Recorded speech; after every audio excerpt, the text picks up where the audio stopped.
This meeting is being recorded.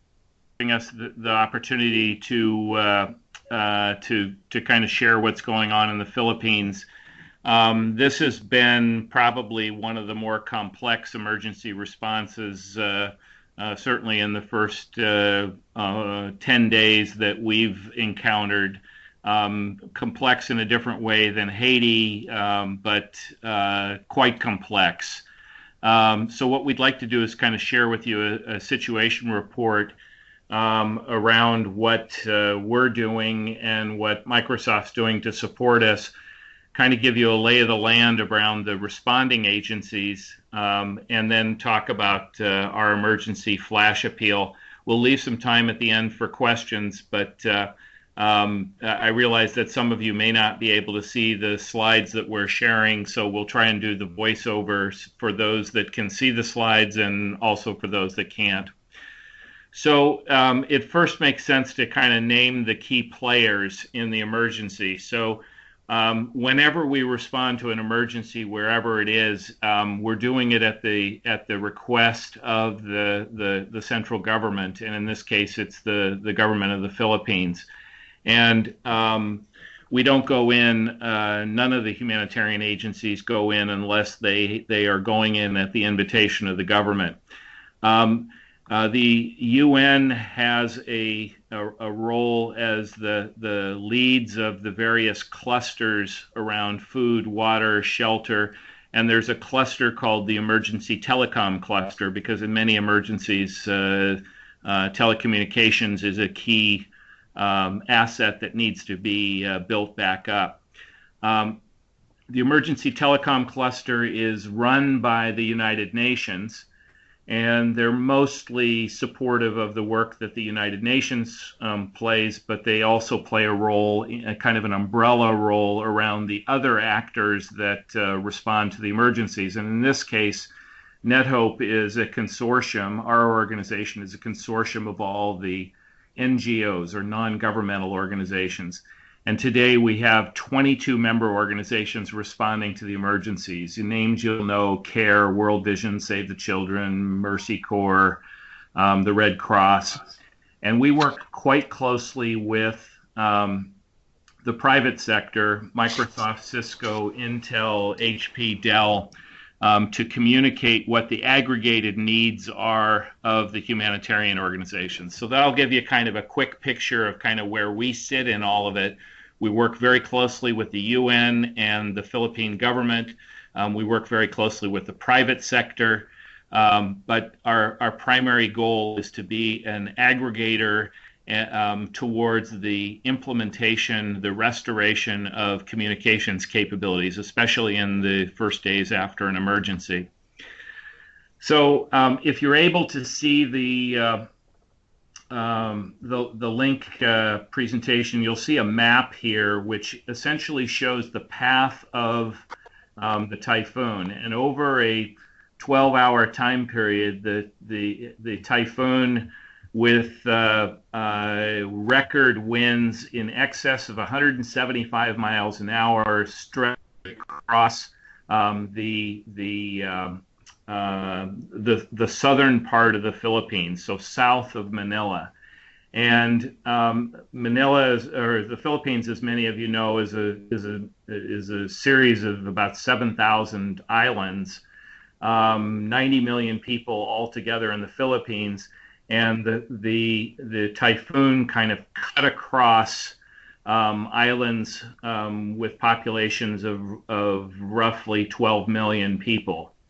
And the devastation was significant. In fact, what I've heard from Gisli, who's been pretty much in every major emergency since the tsunami in Southeast Asia in 2004, is that the devastation is quite significant, and it's quite significant in a few material respects. One is it's spread across 6 or 8 islands. It's all of the communications infrastructure has been wiped out, and all of the power and electricity has been wiped out, which makes responding to an emergency particularly challenging because communications is really the lifeline for emergency response. So we, NetHope, as a collection of all the large humanitarian organizations, our job really is to restore communications capabilities for these organizations. And if you can see the link PowerPoint map here, you can see the concentration of where the humanitarian organizations are. And these are organizations that are delivering, will ultimately deliver several $1 billion worth of aid to the 9 to 12 million Filipinos who are affected by this emergency. And so the size of these dots reflect the number of organizations that are in each location. And the northernmost point there is Manila, but most of the damage was done to the south. So again, if you can see the slide here, our member organizations are the largest of the large humanitarian or international development organizations. And they all deliver kind of the basic services that you would want. Most of them throughout the year are doing poverty reduction programs, education programs, health programs. But in an emergency like this, it's all hands on deck, and they're delivering food, water, shelter, and health care. And so it's really essential that we, NetHope, restore communications capabilities and get these organizations back on their feet, because the scale of response over the next 6 months will be quite significant. And without having the basic communications capabilities, they won't be able to do their jobs. So this is a picture of 6 organizations that are at the table communicating 2 days ago about the response. And so you've got World Food Program there, you have NetHope, there's Gisli over in the right-hand side with a baseball cap on. You have Save the Children, you have the Emergency Telecom Cluster, you have Plan International. And I think as much as we see in the news that coordination is lousy, in fact, in this emergency, Gisli has commented that the coordination has never been better. Now, could it be better? Sure. But this is a time when many people are coming together and are responding quite ably. We at NetHope have a lot of people say, well, you know, Microsoft's supporting you. What exactly do you do? And we're very focused on especially in the early days, of restoring communication capabilities. And it's a small but important piece to delivering billions of dollars of aid. And so there's really a couple of pieces to that. One is the feet on the street, the manpower, the people power that it takes to really assess the situation. And in this case, assess the situation across 6, 7, 8 islands that have been affected by the emergency. It's also a pretty big job in terms of coordinating the response of the various donors who want to give things. And we probably have received requests from over 100 organizations wanting to deliver some kind of information and communication technology solution to us. And out of those 100, we've probably vetted or narrowed it down to 20 or so organizations. And then it's a big task to get the things on planes and to ship them into the country and get them allocated out to our member organizations in the various geographies where they're working. So we have a cash appeal for $325,000. We've raised about $225,000 so far. You can kind of see that much of it is around coordination, getting things shipped, understanding what the situation is on the ground. And here's a place where Gisli really, a Microsoft alum has really been a shining star because he's been in these emergencies. He knows these people. He was in Haiti with them. He was in the Pakistan with them. He was in Japan with them. And so the kind of the trust or the working relationships that Gisli's built up have been fantastic. Another part of our cash appeal is simply to get things shipped and expedited and through customs and paying normal customs duties. But it's rare that we can get shipping costs donated quickly. We can get shipping donated slowly. But right now, our job is to get things on planes and get them to Manila as fast as we possibly can. And so sometimes to do that, we have to pay cash. So the other part of our appeal is the in-kind donations that come from companies like Microsoft and Dell and Cisco and HP and the like. And we're doing pretty well on that, but not as well as we need to. So thanks to Dell and HP and Microsoft, we have the business laptops with the proper software loaded on them on their way to the Philippines. We have not been able to secure the tablets and the smartphones and the two-way radios that we'd like. We have been able to procure or receive donations for the satellite phones, but at the same time, we're struggling to get donations for various forms of power supply, so power generators, power banks, solar panels. So, and maybe finally, probably an extremely key point here is the first thing you do to restore communications capabilities, internet connectivity, is you set up satellite communications capabilities. And thanks to British Telecom, we've been able to essentially get donations for 7 VSAT terminals, which are essentially large dishes that enable us to bring down internet connectivity into affected areas without having to worry about dial-up or broadband or anything like that. So Gisli every day is on a mission to a new location to say that's a place where we could set up internet connectivity. All the humanitarian organizations come into those areas. They access the connectivity.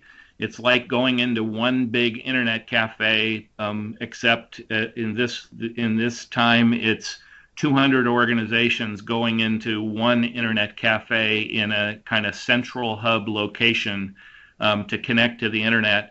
Over time, we'll use point-to-point solutions, and over time is over the next 30 to 60 days. We'll use point-to-point solutions to get that internet connectivity out to the offices. And then, of course, longer over time, it's build back better. So the kinds of solutions we're putting in place today are very much emergency kinds of solutions, trying to help people connect. So I guess a couple final comments, and then I'll open up the floor for comments or questions. And if anybody wants to write any questions in the chat box, that's fine too. Microsoft has been a consistent leader in emergency response. They're a leader in a number of different ways, and there's a number of different parts of Microsoft that have been leaders. So kudos to the LCA team, who is, if they're not the first, they're usually almost the first to say to us, here's a cash donation and here's a software donation that you can get. And this happens at Microsoft within 2 or 3 days of the emergency. And I can't tell you how valuable it is to know that you have money in your pocket to put people like Gisli on the plane to go to places to do the assessment. It's also the case that Microsoft does a great job of promoting or talking to the employees about the ways they can help, and certainly the Microsoft Give campaign and the way that Microsoft matches employee donations is fantastic as well. Then there's the various product groups. In this case, Skype is bringing in some low bandwidth Skype solutions that are going to be quite helpful in responding to the emergency, and they're working closely with the Link team on that as well. And then finally, I would want to give a shout out to Claire Bonilla and Tony and Harmony over in Microsoft Disaster Response. Microsoft has its internal mechanism for responding to emergencies, and we are exchanging information all the time with them about here's what we've learned, here's what you've learned, and they get the benefit of the information that we're getting out of the UN and our member organizations, and we get the benefit of getting the information out of the organizations that they're interacting with. So we always, this is the last slide, I promise. We always get questions, how can I help? And for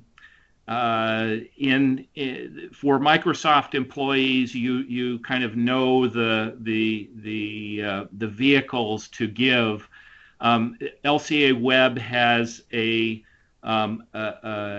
Typhoon Haiyan page that you can go to, and you'll see NetHope there. You'll see other worthy organizations there that you can give to, and those contributions do make a difference.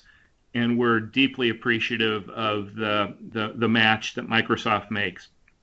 If you're a Microsoft alum or someone else, go to nethope.org, and if you click on the Donate Now button, you can give. And we have a match through the Patterson Foundation out of Florida, where they'll match dollar for dollar any donation made around the emergency. So you get a match whether you're a Microsoft employee or not. You just have to do it at the right place. Final point, we do get questions from time to time around requests for volunteers. At this point, we would never send anybody to the Philippines to help.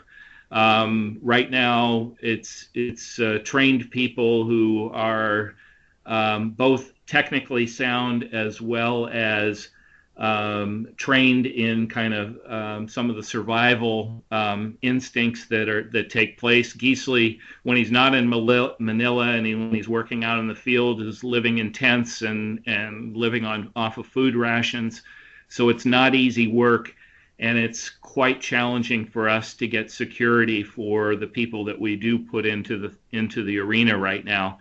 We could use some people, one or two people, and they could be anywhere, preferably in Seattle, Redmond, Bellevue area right now, especially if you have an understanding of the geography in the Philippines. We do a lot of mapping work, and it's not the easiest place to figure out where things are located, even with the best solutions that we get from Local Impact Map and Esri and the likes. So up on the link presentation here, you'll see an alias where if you're interested in volunteering, please drop us a note. We'll get you a response right away. In the early days, it's unlikely that we'll take you up on that offer, but this is an emergency that's likely to last 3 to 6 months. So I'm going to stop now, but I think there's a chance that Gisli was finally able to get in from the Philippines. So Gisli, can you come back on and maybe kind of give people a sense for what you've seen and kind of the lay of the land? Sure. Can you hear me okay? It's great. Thank you. Okay. My connection will come in and out, so hopefully it'll stay good while I'm here. So right now I'm back in Manila. I just came back a few hours ago from going to North Cebu. As many of you know the typhoon made a through the middle of Visayas, and that included the northernmost tip of Cebu, and it was very strange feeling to drive up north from Cebu city itself, which was not very badly hit. They had a few trees down, a few loose roofs, but the main damage was up towards the top, north of Bogo City. And as we kept driving further and further north, you could just see how the wind strength and storm surge and other things just had gotten stronger and stronger.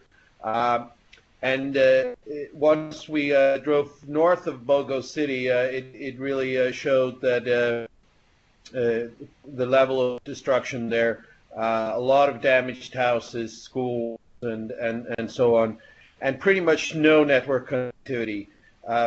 Intermittent as we were going north, but as we went north of Bogo City, it was very seldom that we got any connectivity at all from mobile providers, and if there was, then it was intermittent text or voice, no data connectivity. And but it was also interesting for me to see going up both that area and also when I went last weekend to Rojas, which was the westernmost part being hit, the resiliency of people and seeing how they are, not letting this stop them. They're starting their cleanup efforts. They're the market. Some of them have started reopening, and there were endless amount of crews trying to restore the power. But I can tell you that power lines were out for hundreds of kilometers. And so it's a big task. This weekend, I will most likely be going over to East Samar, which was the first kind of area that got hit. There, the pictures we've all seen on TV are bad, but based on what I'm hearing from my colleagues who've been going into places like Tacloban and East Samar and Giguan, and I know I'm mispronouncing that name, they just don't do justice to the enormity of the devastation. These kind of winds in excess of 175 miles per hour, these are the kind of winds we see in tornadoes. The good thing about tornadoes is that they only touch down for a mile or two. They're like half a mile wide. This one touched down for over 60 miles of width, and it was for hours. So you can imagine the destruction that caused. What makes this emergency really difficult for us to deal with is the fact that in many other disasters like Haiti, it was one place, one small part of the island that got hit, and that's where we could focus our efforts on.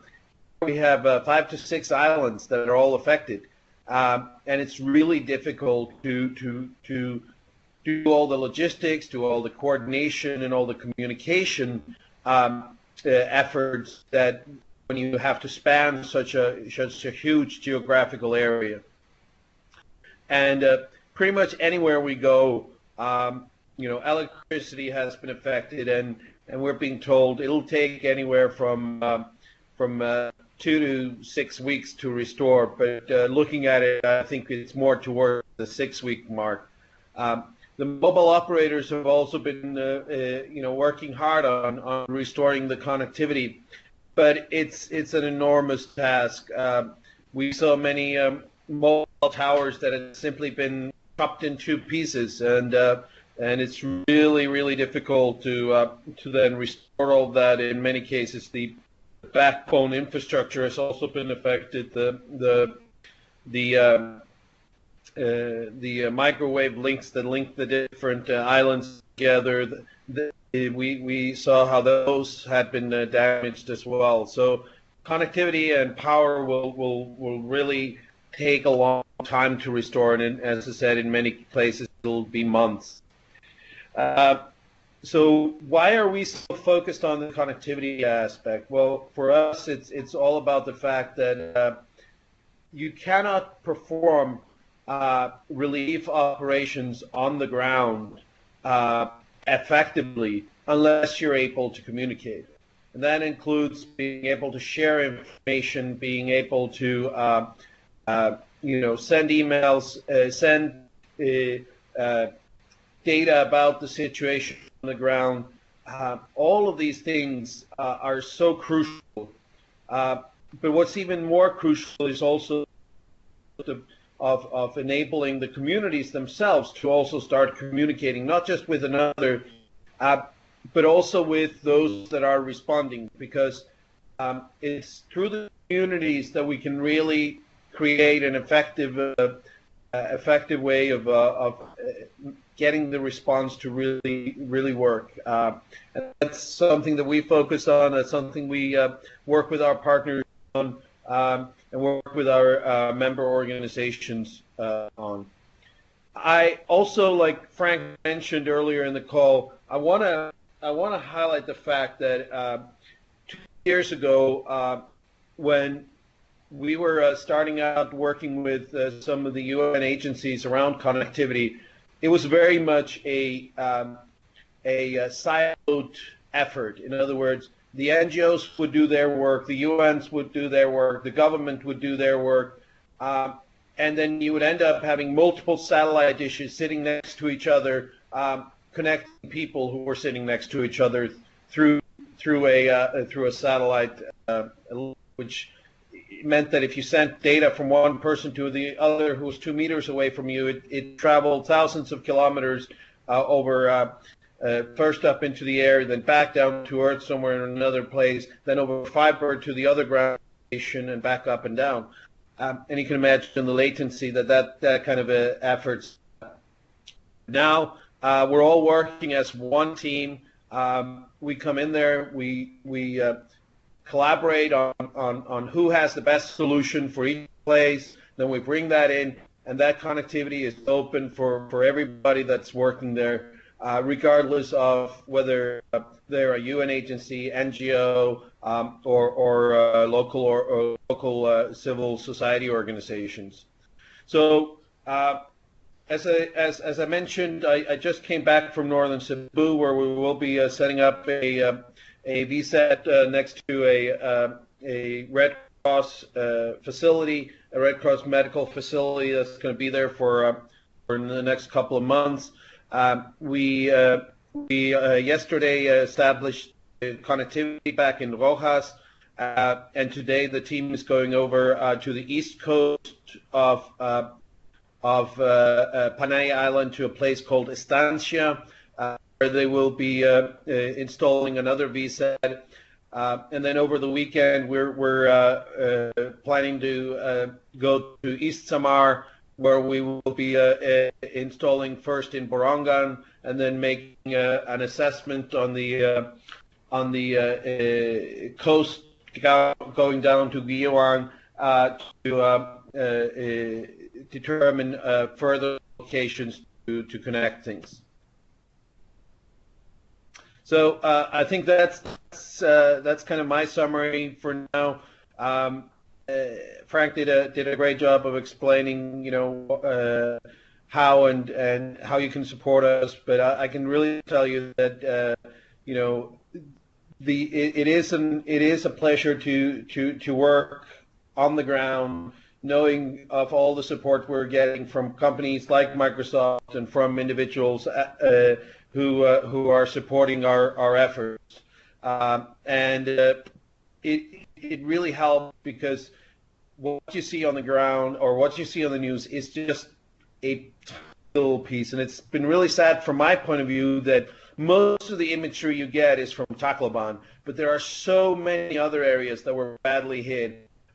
And talking to the NGOs here, yes, it's going to be another 3-6 months to kind of do the relief effort, but it's going to be the next couple of years to rebuild the livelihoods of those affected. And in order to do that effectively, they have to have a safe and secure way of communicating.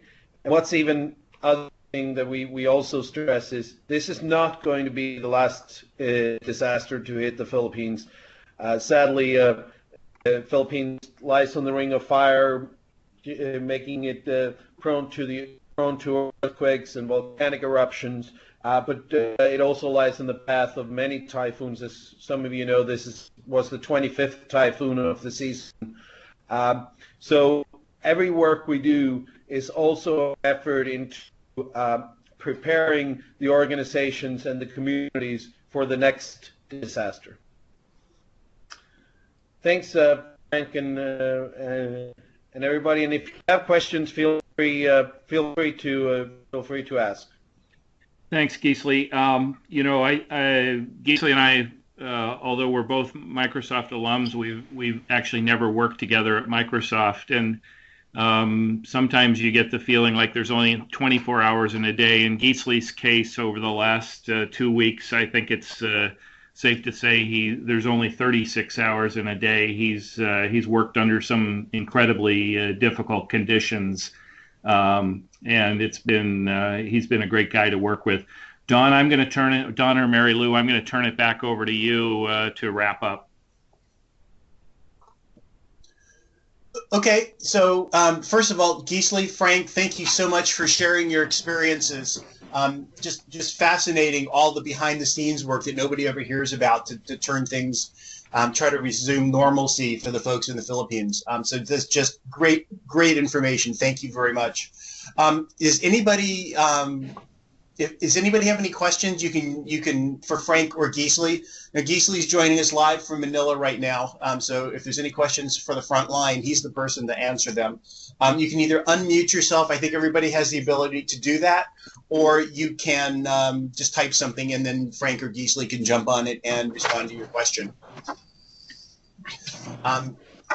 Thank you.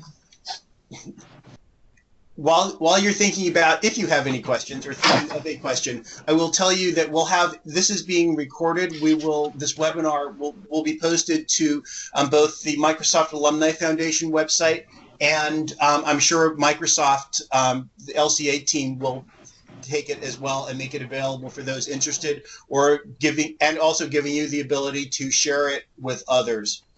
We'll wait another couple seconds and see if anybody has any questions. Seems not. Frank, Gisli, is there anything else you'd like to toss out? Oh, actually, Frank, I have a question for you. I noticed that over last weekend on Twitter, you were receiving donations. You had sort of a bar at the top of the Twitter page promoting NetHope. How did that work? We got a record number of donations in during that time period. We actually had no idea about that Twitter was going to give us that kind of prominence. So sometimes it's better to be lucky than talented. But we got a record number of individual donations through the Twitter mentions. So if you like what we're doing, please use whatever social media outlets you have to kind of share with others, because it's people like you that help us tell our story. Okay. I'm glad that worked out.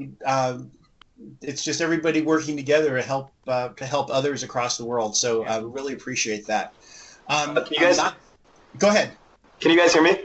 Yes. Okay, hello. I am Alex, the intern at the Microsoft Alumni Foundation. And I'm just wondering, what was the local infrastructure like before Typhoon Haiyan, and how has the existence of that, no matter how big or small it may have been, contributed to the rebuilding efforts? Gisli, are you there? You want to take that? Sure. I mean, it varied greatly between areas. Tacloban City, for example, was quite advanced compared to many of the rural areas that also got hit. So it varied greatly. I mean, in some places like Tacloban, Mock, which is also on Leyte Island, you had fiber there. and DSL. And we actually heard yesterday that in Ormac, DSL was back up and running, which was a great news for us, because as soon as we can switch from things like satellite connectivity to something like DSL, that really helps. Sadly, a lot of the DSL cabling was above ground, or most of it actually, and I can tell you that in most of the places I've been, any cable that was above the ground is currently on the ground, along with a lot of firewood made out of chopped up firewood made out of the poles that held it up. So, I mean, it varied greatly. And then you go to the rural areas where there was no connectivity before, where mobile networks were even, not very good. So, again, those areas vary greatly. But I think, one of the reasons you've seen so many pictures from Tacloban itself is because it was a highly urbanized area that got severely hit, and that kind of attracts the most media attention, but that also that there is infrastructure in place there underneath the rubble or around that rubble that can leverage to start bringing back some of those services, possibly sooner and definitely sooner than in many of the rural areas.